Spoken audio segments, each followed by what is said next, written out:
Social media Patel Prahlad भी।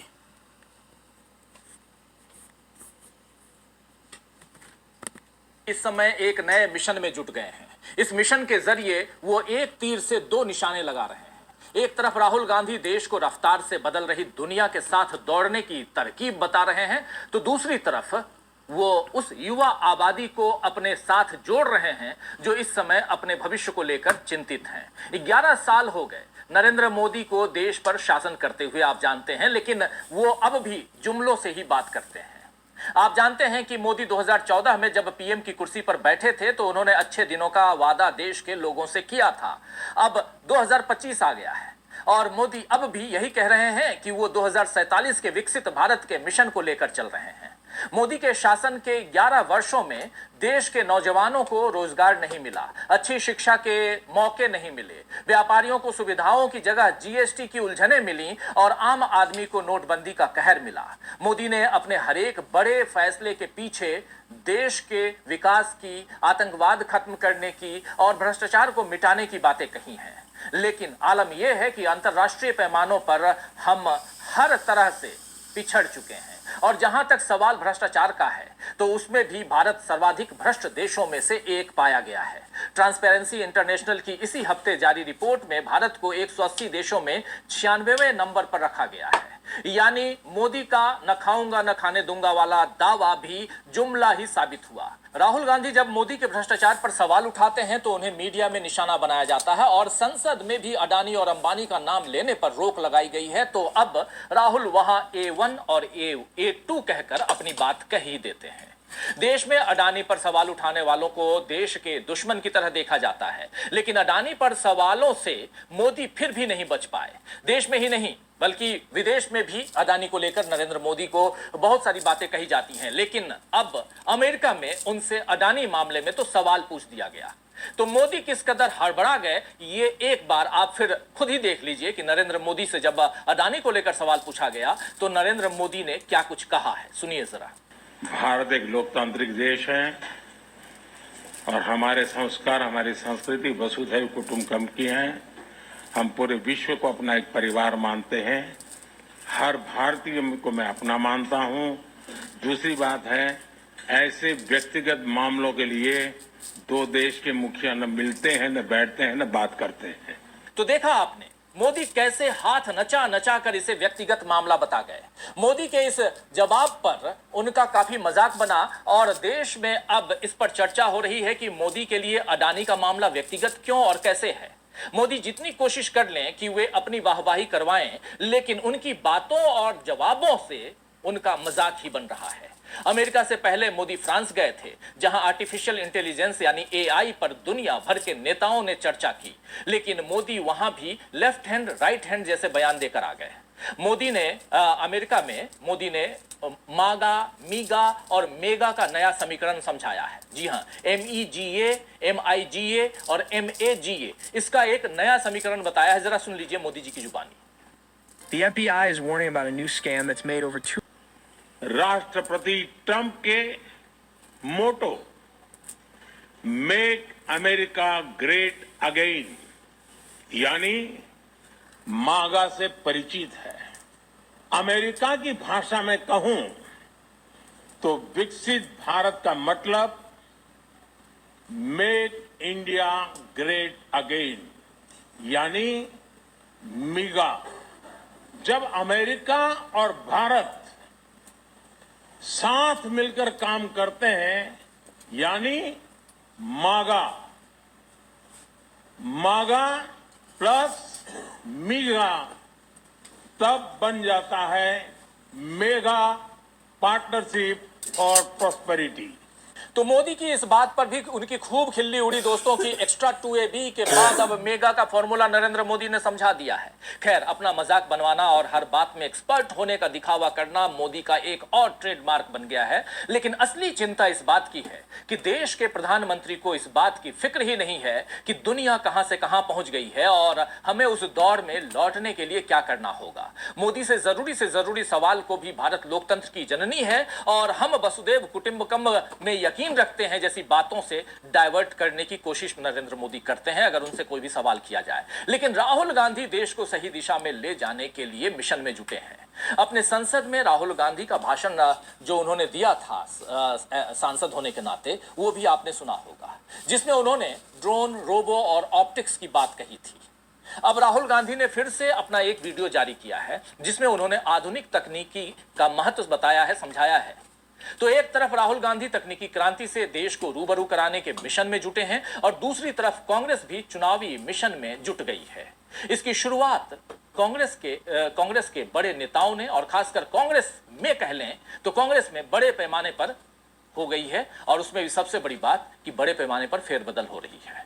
तो आइए दोस्तों, आज आईने की नजर से पड़ताल करेंगे कि राहुल गांधी और कांग्रेस के मिशन के सामने कैसे पस्त पड़ गए हैं या पड़ रहे हैं नरेंद्र मोदी, और यह भी समझेंगे कि आने वाले वक्त में मोदी के लिए कैसे मुश्किल हो रहे हैं हालात।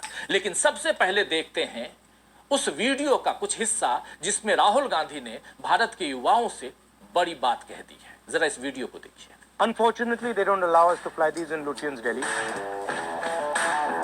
This is a DJI drone made in China. This has come from the toy industry, and that's really the powerful thing.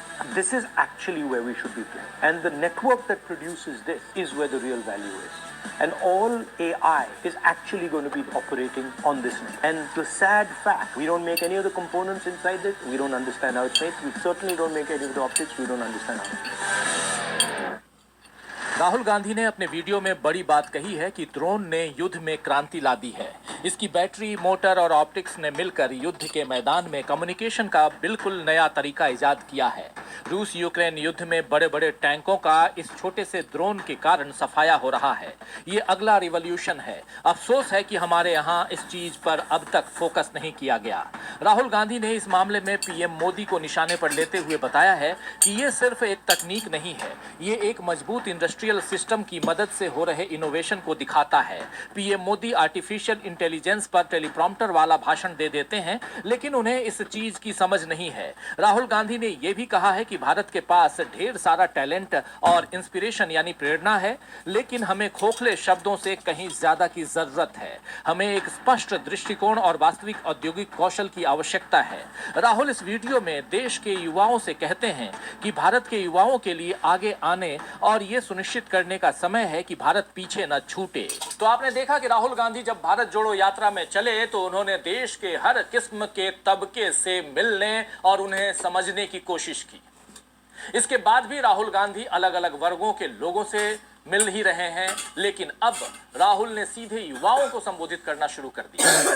कुछ समय पहले तक राहुल गांधी जब नागालैंड के, आपको याद कीजिए कि नागालैंड के छात्रों के समूह से वो मिले थे, तब भी राहुल गांधी ने उन्हें कार की बैटरी और मोटर के बारे में विस्तार से समझाया था और बताया था कि देश को नई तकनीकी क्रांति की जरूरत है। संसद में अपने भाषण में राहुल ने यही बात कही। अब चीन के खिलौने वाले ड्रोन पर राहुल गांधी ने वीडियो बनाया है और इसके साथ ही एक ट्वीट भी किया है। उस ट्वीट में राहुल गांधी लिखते हैं कि दुनिया भर के देश एआई और ड्रोन जैसी तकनीकों पर तेजी से काम कर रहे हैं। हमें भी इस दिशा में ठोस कदम उठाने चाहिए ताकि हम तकनीकी रूप से समृद्ध हों और युवाओं के लिए रोजगार के अवसर बने।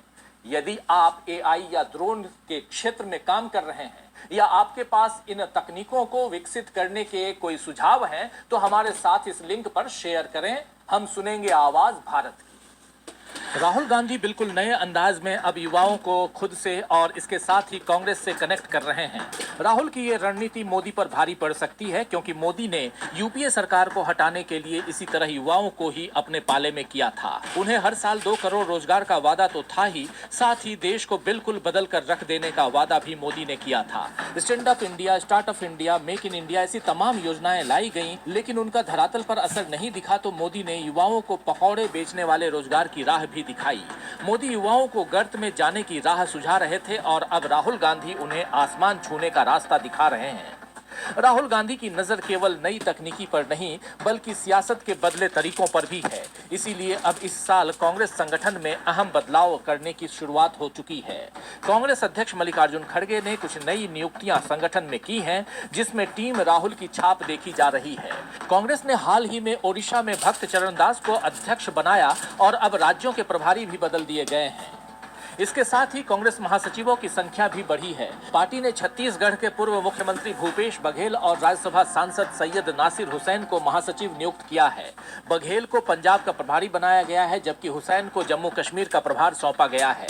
अब अखिल भारतीय कांग्रेस कमेटी के महासचिवों की संख्या 13 हो गई है, जिसमें रजनी पाटिल को हिमाचल प्रदेश और चंडीगढ़, उत्तर प्रदेश कांग्रेस कमेटी के पूर्व अध्यक्ष अजय कुमार लल्लू को ओडिशा, वीके हरिप्रसाद को हरियाणा, के राजू को झारखंड, हरीश चौधरी को मध्य प्रदेश, पूर्व सांसद मीनाक्षी नटराजन को तेलंगाना, गिरीश चोडानकर को तमिलनाडु एवं पुदुचेरी और लोकसभा सांसद सप्तगिरी उलाका को मणिपुर, त्रिपुरा, सिक्किम और नागालैंड का प्रभारी बनाया गया है। इसके अलावा बिहार की जिम्मेदारी कृष्णा अल्लावरू को मिली है। तो कृष्णा अल्लावरू को बिहार का प्रभारी बनाने के खास मायने हैं। आप जानते हैं कि बिहार में इसी साल विधानसभा चुनाव होने वाले हैं।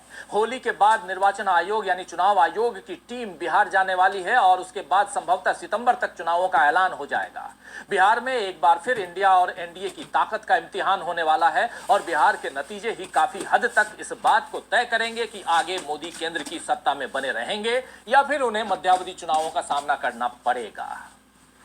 बिहार में इस समय बीजेपी और जेडीयू के गठबंधन की सरकार है, जिसमें नीतीश कुमार मुख्यमंत्री बने हुए हैं। लेकिन बीजेपी नेताओं के जिस तरह के बयान बीच बीच में आते रहते हैं कि सीएम का चेहरा चुनाव के बाद तय होगा या अटल जी का सपना था कि बिहार में बीजेपी का सीएम बने, इन बयानों से जाहिर होता है कि नीतीश कुमार भी बीजेपी के साथ सुरक्षित नहीं है। बीजेपी का ट्रैक रिकॉर्ड है कि उसने अपने सहयोगी दलों को खत्म किया है या कमजोर किया है। शिवसेना को बीजेपी ने तोड़ा, पंजाब में अकाली दल ने बीजेपी का साथ छोड़ा, ओडिशा में बीजेडी अब बीजेपी के साथ नहीं है, लोजपा में बीजेपी के कारण फूट पड़ी। पहले पशुपति पारस बीजेपी के साथ थे, अब चिराग पासवान बीजेपी के साथ हैं। ऐसे में जेडीयू भी कब तक बची रहेगी, ये सवाल नीतीश कुमार के सामने है ही। और हाल ही में आदित्य ठाकरे ने बयान दिया है कि चुनाव आयोग के साथ बीजेपी गड़बड़ी करके चुनाव जीतती है, उसने हमारे साथ गलत किया और अब वो नीतीश कुमार और चंद्रबाबू नायडू के साथ भी ऐसा ही कर सकती है। ये सारी बातें नीतीश कुमार और बीजेपी में दरार डाल सकती हैं, जिससे बीजेपी में एनडीए कमजोर पड़ सकता है। वहीं इंडिया गठबंधन के पास इस समय बीजेपी को जवाब देने का अच्छा मौका बिहार चुनाव के तौर पर है। राष्ट्रीय जनता दल यानी राजद और कांग्रेस में पहले ही अच्छी साझेदारी है। अब कृष्णा अल्लावरू को बिहार का प्रभारी बनाकर कांग्रेस ये तय करना चाहती है कि इस बार पार्टी का राज्य में जनाधार बढ़े। आपको बता दूं कि पिछले विधानसभा चुनाव में कांग्रेस 243 विधानसभा सीटों में से 70 सीटों पर चुनाव लड़ी थी, लेकिन केवल 19 सीटें ही उसके खाते में आई थी। ऐसे में इस बार कांग्रेस के सामने फिर से राष्ट्रीय जनता दल के साथ सीट शेयरिंग करने और ज्यादा से ज्यादा सीटों पर जीतने की चुनौती है। राहुल गांधी इसे लेकर पहले ही तैयारी शुरू कर चुके हैं। उनका हाल ही में 2 बार पटना जाना और लालू प्रसाद यादव के पूरे परिवार से मिलना इस बात को दिखाता है कि दोनों दल एक दूसरे के साथ सम्मानजनक समझौता करेंगे।